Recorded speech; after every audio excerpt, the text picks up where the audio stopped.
Question number 3, the Honourable Annette King. Thank you, Mr Speaker. My question's to the Minister of Health. Will core Crown Health expenditure in 2016-17 meet all health demographic and inflationary cost pressures? If not, why not? Mr. Speaker, the member will be very surprised to hear that she, like everyone else, will just have to wait until budget day. But what I can tell her in advance is that Budget 16 will feature the highest ever new investment in medicines in a year, $39 million, bringing Pharmac's budget to $850 million in total. Supplementary question, Mr Speaker. Supplementary question, the Honourable Annette King. Will the Ministry of Health be forced in 2016 to make savings to cover cost pressures in the Disability Support Services budget, given they were required to find $37 million this year to cover the shortfall in funding? The Honourable Dr Jonathan. The member will just have to wait. 21 sleeps to go. Doesn't stop me asking the questions, though. Supplementary question, the Honourable Annette King. Will disabled people living at home with support bear the brunt of any shortfall in funding in 2016, as they have this year, because the Ministry of Health cut $8.2 million from services by curtailing demand? Well, the Honourable Dr Look, Jonathan. the member knows the answer to that one. It's the same as for the first two questions. But what I would say is she should stop promising everything to everyone, because it just doesn't work.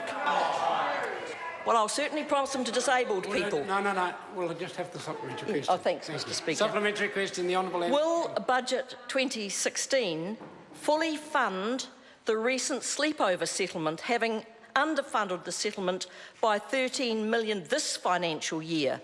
If not, why not?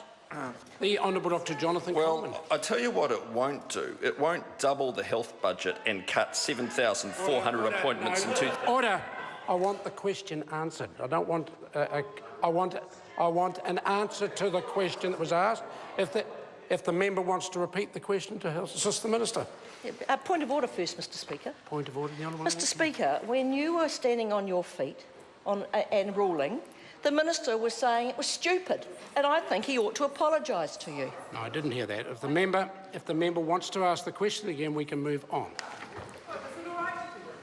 Will Budget 2016 fully fund the recent sleepover settlement, having underfunded the settlement by $13 million this financial year? If not, why not? The Honourable Dr. As I say, 21 sleeps to go. Supplementary question. Supplementary question, the Honourable Annette King. How much is he planning to put aside for deficit support for DHBs in Budget 2016 in light of his announcement yesterday that the deficits are, quote, about $60 million, up by $14 million in just 2 months, and nowhere near the $19 million he planned for the whole year? What I can say is we won't need the $160 million of deficit support that Mrs King would have needed to fund her ever-expanding deficits as Health Minister. We've got them down to about 60, and they're getting lower all the time.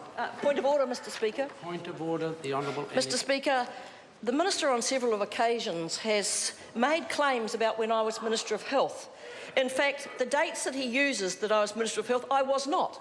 And I think it's important that he remembers it is 11 years since I was the Minister, and I stopped being the Minister in 2005. If the member feels she's been represented, can I refer to Standing Order 359? I have a point of order for Mr Speaker, you can't allow the member to use a point of order to make a debating point. It's just not on. Order. No, I need no further assistance. I certainly need no further assistance on this. The minister, in a very long way, the member, in quite a long way, suggested representation. She's entitled to do that. I've suggested the remedy she must then take. Further supplementaries?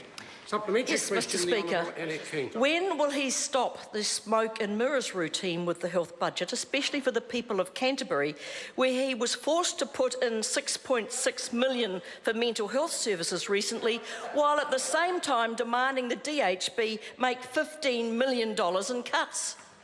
The Honourable Dr. Jonathan Coleman. No, I don't accept that at all. Like, there's $254 million of extra funding that's gone to that DHB over the last 7 years. We put in an extra $86 million to support the DHB through the earthquakes, including actually on top of that another $20 million just recently for mental health. So I'm afraid you're on the wrong track.